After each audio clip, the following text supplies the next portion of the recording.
Hey everybody, I'm Hugh Brownstone for Three Blind Men and an Elephant, and today I want to share with you my conclusions about Fujifilm's X-T3. But before I do, you know the drill. Just a reminder from our friendly neighborhood Department of Commerce that official Three Blind Men and an Elephant swag, t-shirts for now unless you tell us you'd like something else, are available on our store at 3bmep.threadless.com. If you like what you see here today, please give a thumbs up, subscribe, and click on that little alarm bell to keep up to date. Join the conversation down below because we have an amazing YouTube community, and I learned so much from you guys. We learn from each other. Finally, consider supporting our work by using our affiliate links or even contributing directly via PayPal or joining us on Patreon. Links in the show notes down below as well. And thank you.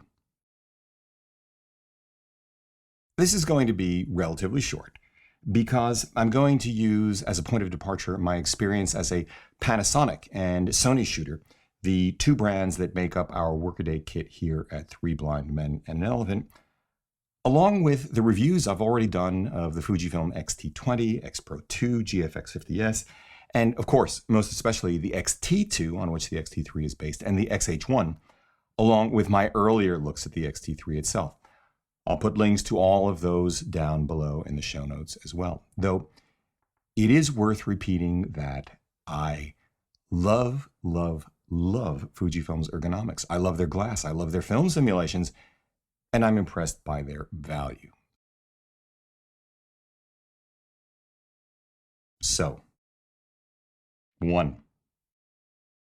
Like every other Fujifilm camera I've had in hand, with its dedicated analog controls for shutter speed, aperture, and ISO, and its utter lack of a mode dial, instead relying on one additional setting for each leg of the exposure triangle so that you can plug and play without even turning the camera on, a simple A for automatic. The X-T3 is the most instinctive camera, for me, on the market today. It delivers the shortest distance between intent and execution. Those film simulations accomplish the same thing in software. Rather than futzing endlessly with highlight tone, shadow tone, color, sharpness, log, blah, blah, blah, blah, blah, blah, I simply pick from one of half a dozen looks, and I'm off to the races. Now, I know a number of videographers who I respect who like the new Eterna simulation. I understand. But as I am personally not one to grade much, Eterna, as an alternative to F-Log, is not particularly compelling. The magic words for me are acros, velvia, and standard. 2. With dramatically improved phase detector autofocus, including continuous IAF that really works, and which neither our A6300 nor the A6500 with IBIS have, and tracking autofocus that works better than that in our Sony A6300,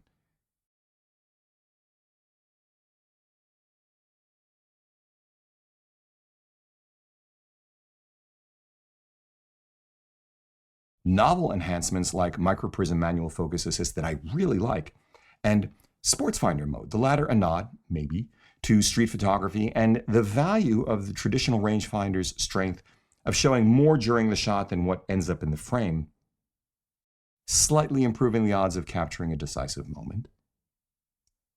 Dramatically improved video capabilities, including internal recording up to DCI 4K 10-bit 420 at 400 megabits per second, and 10-bit 422 external recording through the micro HDMI port, along with built-in headphone jack and mic jacks, obviating the need for an additional external grip, as is the case with the X-T2. Significantly upgraded EVF now at 3.7 million dots. And 4th generation processor and new 26 megapixel BSI sensor that make the autofocus performance, video performance, and burst rates possible. The X-T3 is not only a leap beyond the X-T2 in essentially the same body, but suddenly, absolutely sets the standard in mirrorless APS-C cameras, putting Sony especially on notice. Though, it's important to note that our A6300 still appears to my eye marginally better at ISO 12800, but this may be a function of what might be superior light transmission of the FE20 to 4 to 105 compared to the XF16 to 55. I don't really know. Then again, only people like you and I are likely to notice that difference, a difference made even smaller when one shoots for depth of field equivalence rather than identical ISO. which I suspect in any event, none of us would notice if the video we were watching were compelling enough visually or narratively. 3. But with these video specs, including the same 30-minute recording limit, a similar 30 frames per second crop burst mode, a price of $1,500, arguably superior ergos, though I admit this is a matter of personal preference, and video autofocus that blows it out of the water, the X-T3 simultaneously validates, yet puts on notice what some would argue is its closest competitor in the crop sensor market too, the excellent 20-megapixel Micro Four Thirds Panasonic G9, essentially throwing down the gauntlet and challenging Panasonic to get its autofocus and low light houses, maybe its resolution house too, in order right now. 4. Heck, the X-T3 puts the full-frame Sony a7 III on notice, if not the 42.5 megapixel a7R III for those who really need that resolution, with the Fuji's superior ergonomics, superior video specs, and superior EVF, though for now the a7 III's AF is more buttoned up, top-end ISO noise performance superior, dynamic range superior, and most importantly for where I sit, offers the in-body image stabilization that the X-T3 does not. Hold that thought. 5. Never mind the a7 III, this little X-T3 puts Canon on notice too, shredding the full-frame $2,300 EOS-R in terms of video capability, ergonomics, burst rates, value, and okay, I'll just say it fine, 2 SD card slots, both high speed. And essentially warning Canon, you can't count on dual pixel autofocus being your trump card forever. While my limited time with the EOS-R left me feeling that its AF, like Sony's, is more buttoned up than the X-T3's, except for IAF, where the X-T3 is superior, operating continuous AF, including video, while the Canon does not. All it will take, I think, is a firmware cycle or two to get the X-T3 so close as to render the dual pixel advantage diminished to the point of irrelevance for most shooters. Though, on the other hand, it is fascinating to contemplate that the new image-stabilized Canon RF-24-105 at $1,100 is only $100 more than the excellent but non-IS Fujifilm XF16-55 2.8, offering the same depth of field with a longer top end. Hold that thought.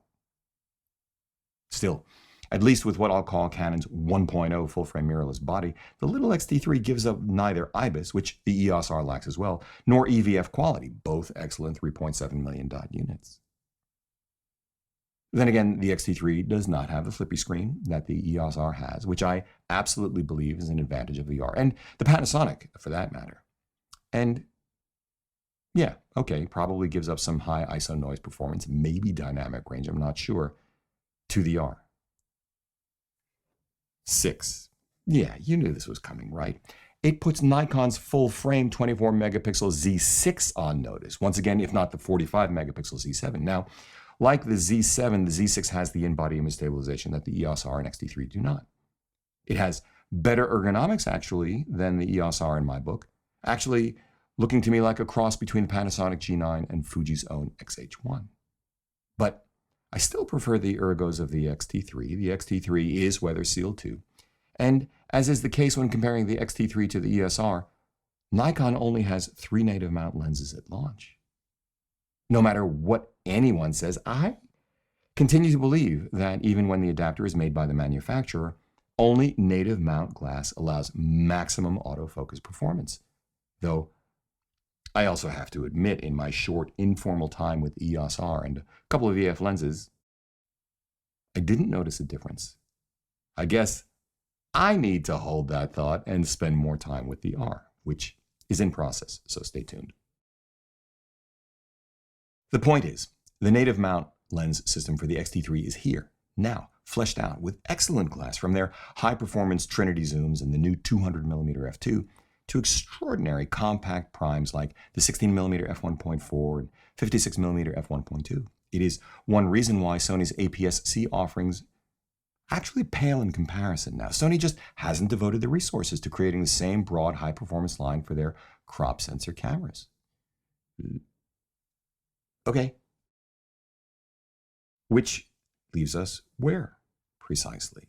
Well, first, and to summarize, the X-T3 just changed the playing field. It challenges the two leaders in the mirrorless space, Sony and Panasonic, to up their game. In Sony's case, we're talking ergos, crossing the 10-bit 4K DCI and 60 frame per second thresholds, and releasing no-compromise APS-C coverage, primes especially. In Panasonic's case, we're talking accelerating the timetable for a new, higher performance Micro Four Thirds sensor that puts to bed once and for all qualms over autofocus, low light performance, and dynamic range without sacrificing resolution. And as I've just said, the X-T3 also makes it plain that Canon and Nikon need to move even faster, threatening otherwise to upend the conventional wisdom that full frame is the holy grail. Or accelerating the move to higher resolution, higher bitrate full frame sensors, intruding directly into the digital medium format space even faster. On the other hand, while I haven't mentioned it here, in my other reviews I have, and with the X-T3 continued to believe that the secondary controls, like the front and rear dials, and especially the little nub, which is a joystick by any other name, have room for improvement both in terms of tactile sensation and placement. But this is not the biggest thing. What loom larger in my mind are these. First, I think as Fujifilm steps more squarely into the hybrid space, a number of their lenses are actually ripe for upgrades. The 35mm f2, for example, does not evince the kind of quiet, fast, seamless autofocus motor technology best suited for video. Ditto the brilliant 16 1.4, 56 f1.2, and 90mm f2, along with the incredibly tasty 16 to 55 2.8. None of these lenses has IS. Second, speaking of image stabilization, I think IBIS is critical, but I don't see that happening anytime soon in the XT series bodies. That's what, in large measure, no pun intended, the XH1 is for. And with it, the potential for things like pixel shift, already present and exceptionally good in the Panasonic G9 and A7R3, though absent in the A7 III. So, third, I think an XH2 with IBIS and the X-T3's sensor will appeal to many people. The challenge will be to convince people that it will be worth the same price, maybe, as the Sony A7 III, or conversely, so good at a couple of $100 less than the A7 III that it's not worth spending the extra bucks to go to the A7 III. You know what would seal that deal? Unlimited recording like the GH5, which I think would put significant pressure on the GH5 too, though no camera company, with one or two exceptions, should be expected to stand still. I'd get that out into the market ASAP. It is also the case, as I said when I reviewed the XH1, and to my surprise, I actually like the feel of the XH1 in hand better than I do the X-T2, especially the grip, and by extension, the X-T3. The XH1 feels special. Fourth, as I said earlier, I think the X-T3's autofocus needs to be tuned for fine-grained adjustments to speed, sensitivity, and smoothness. I'm still not sure how much of this is a function of the sensor versus the glass, that is, the technology, the autofocus motors. Fifth, I haven't mentioned this before either, but I think Fuji needs a tethering app for stills and video yesterday. Sixth, I'd still prefer a flippy screen. Seventh, I'm concerned that Fujifilm is allowing itself to get caught up in the same software complexity of the big three, which is why a camera like the Zeiss ZX1 or Leica's new Photos app are so interesting to me. Call this a heads up. Fujifilm, please.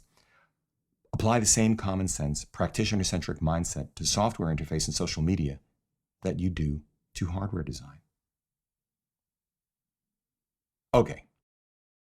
The one thing I need to circle back to is the lens lineup of the competition, especially the assertion that the larger new lens mounts from Canon and Nikon will allow them to do things other manufacturers like Fujifilm cannot. I'm not saying, ceteris paribus, all else being equal, that this is not true. I am saying I'm not sure it's true. I wonder to what extent it's true, and to the extent that it is true, to whom those advantages will actually accrue.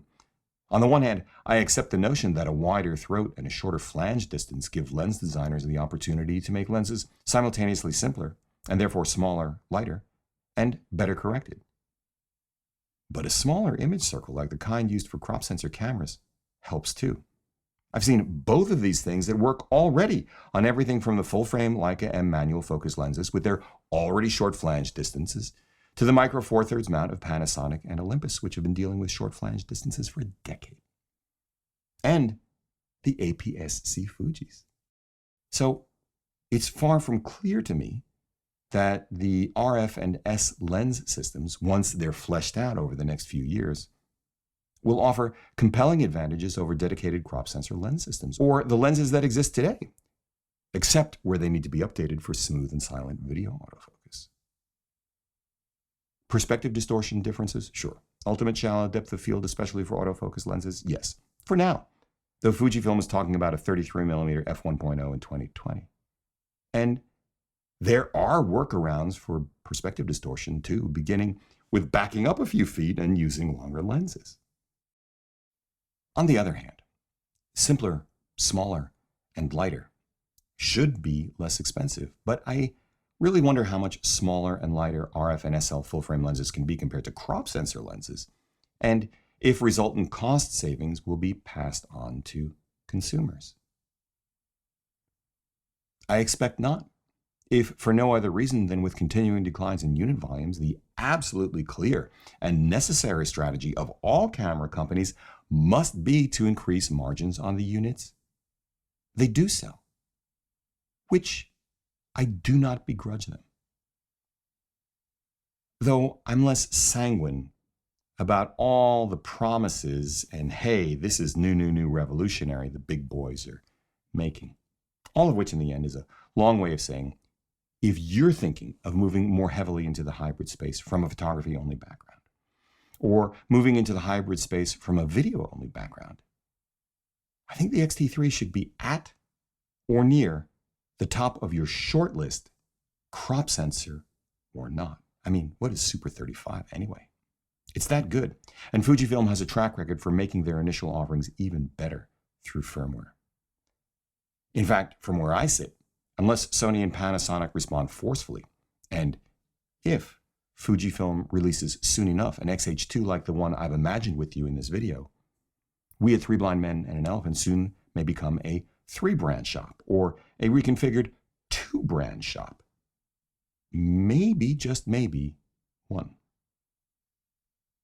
On the other hand, don't underestimate what the L-mount alliance might do, especially with Sigma, or what Sony has up its sleeve, or what Canon or Nikon might unleash when they finally, fully commit.